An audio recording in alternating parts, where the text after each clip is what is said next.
এবার আরেক পুলিশ কর্মকর্তা ও তার স্ত্রীর অবৈধ সম্পত্তির হিসাব পাওয়া গেল। বন্ধুরা, বর্তমান এই 3 মাসের মধ্যে যত দুর্নীতিবাজের তালিকা বাংলাদেশে তৈরি হচ্ছে, আগামী দিনে কোন পর্যায়ে গিয়ে ঠেকবে সেটি কিন্তু একটা ব্যাপার রয়েছে। একের পর এক দুর্নীতিবাজদের তালিকা তৈরি হচ্ছে।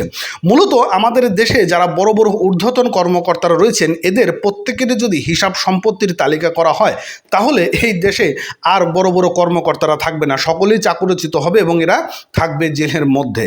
তো বর্তমান পরিস্থিতি এমন একটি হয়ে যাচ্ছে যে তুমি ভালো চাকরি করো, ভালো অফিসার পদে চলে যাও, দুর্নীতি করো, বড়লোক হয়ে যাও। তো যাই হোক, আজকের গল্পটি আমি আপনাদেরকে খুব সুন্দরভাবে বুঝিয়ে দেবো কে এই পুলিশ কর্মকর্তা এবং তার স্ত্রী সহ কত অর্থের সম্পত্তি মালিক হয়েছে। ইদানিং এই 3 মাসের মধ্যে বেশ কয়েকজনের নামের তালিকা চলে এসেছে। নতুন করে আরেকজনের তালিকা হলো, তার নাম মোহাম্মদ কামরুল হাসান। চলুন আমরা বাংলা ট্রিবিউন থেকে আজকের এই নিউজটি একটু রিভিউ করে আসি, তাই অবশ্যই চ্যানেলটি সাবস্ক্রাইব করে রাখবেন। চট্টগ্রাম মেট্রোপলিটন পুলিশের অতিরিক্ত উপ পুলিশ কমিশনার অর্থাৎ এডিসি ক্রাইম বিভাগের মোহাম্মদ কামরুল হাসান ও তার স্ত্রী সাইমা বেগমের স্থাবর ও অস্থাবর সম্পত্তির ক্রোকের নির্দেশনা দিয়েছেন আদালত। এদিকে জ্ঞাত আয়ের বাইরে 11,04,35,919 টাকার সম্পদ অর্জনের অভিযোগ দুর্নীতি দমন কমিশন দুদক আবেদনের পরিপ্রেক্ষিতে আদালত এই নির্দেশনা দিয়েছেন।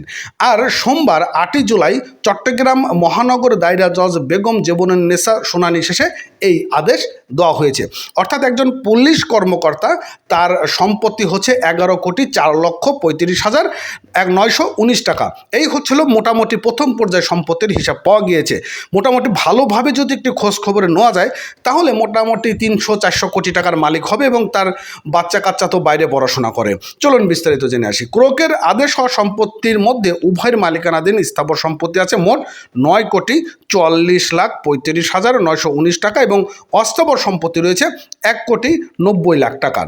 এবং দুদকের সম্মানিত জেলা কার্যালয় চট্টগ্রাম 1-এর সহকারী পরিচালক মোহাম্মদ ইমরান হোসেন এই তথ্য নিশ্চিত করে তিনি বলেছেন, মোহাম্মদ কামরুল হাসান এবং তার স্ত্রী সাইমা বেগমের স্থাবর ও অস্থাবর সম্পত্তি ক্রোকের আবেদন করেছেন আদালত। এবং শুনানি শেষে সোমবার আদালতে ক্রোকের আদেশ দেন এবং মঙ্গলবার ক্রোকের আদেশ হাতে পেয়েছি। এখন আদালতের নির্দেশনা মেনে প্রয়োজনীয় ব্যবস্থা গ্রহণ করব।